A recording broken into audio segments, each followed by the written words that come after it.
Crypto & Bourse, ce qu'il ne faut pas manquer pour la semaine du 4 octobre au 10 novembre.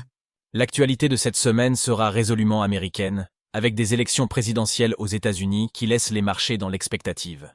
Peu de nouvelles d'ampleur devraient donc circuler au-delà de ce champ.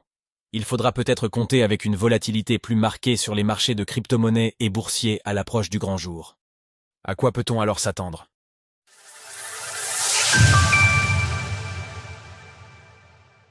Mardi 5 novembre, élections aux États-Unis, projet de loi de finances en France. Les yeux du monde seront rivés vers les États-Unis, où aura lieu le début des élections présidentielles. Alors qu'une partie des électeurs a fait usage du vote anticipé, le reste se dirigera vers les urnes. Les deux candidats principaux, Donald Trump et Kamala Harris, se livrent une bataille acharnée et particulièrement tendue ces dernières semaines. Du côté français, c'est le budget qui continue à être examiné.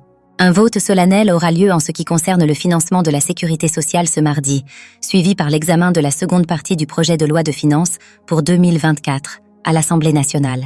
Côté crypto, l'écosystème retiendra aussi son souffle ce mardi. Peu de choses sont à prévoir, avec quand même un unlock notable de Cardano, qui libérera 6,11 millions de dollars d'ADA, soit 0,05% de son approvisionnement. Mercredi 6 novembre. Peut-être un résultat pour les élections américaines ? Il est possible que les résultats de l'élection présidentielle américaine soient annoncés dès ce mercredi 6 novembre. Mais étant donné la situation politique tendue aux États-Unis, il est aussi probable que les votes soient contestés et recomptés, ou même que le dépouillement ne soit pas entièrement achevé au matin du mercredi. L'on peut donc s'attendre à des remous en bourse. Jeudi 7 novembre. Décision des banques centrales américaines et britanniques.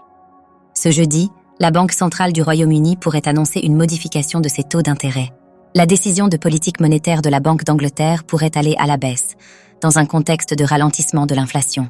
Outre-Atlantique, c'est la décision de la Réserve fédérale américaine qui devrait aussi être suivie. La Banque centrale des États-Unis se réunit le 6 et 7 novembre pour discuter notamment de l'évolution de l'inflation. Elle pourrait maintenir ses taux dans un environnement politique déjà particulièrement fourni cette semaine. Dimanche 10 novembre. Unlock de BitGet Token, BGB. Ce dimanche, les intéressés pourront surveiller un unlock notable du côté de la plateforme d'échange BitGet. Celle-ci libérera 6 millions de dollars de BGB, ce qui correspond à 0,38% de son approvisionnement. À suivre également cette semaine. Cette semaine, le cours du Bitcoin, BTC, sera bien sûr à surveiller, avec des élections américaines qui ont fait émerger un candidat pro-crypto en la personne de Donald Trump. Les tokens liés aux personnalités politiques pourraient également subir une forte volatilité. Toujours côté crypto, Polygon, POL, devrait annoncer de nouvelles subventions par un programme de Community Grants. Le président de la Securities and Exchange Commission, SEC, Gary Gensler, pourrait se retrouver sur un siège éjectable. Donald Trump a en effet déjà appelé à le virer, alors que le positionnement de Kamala Harris à l'égard des crypto-monnaies s'est adouci par rapport au président actuel Joe Biden. Retrouvez toutes les actualités crypto sur le site cryptost.fr.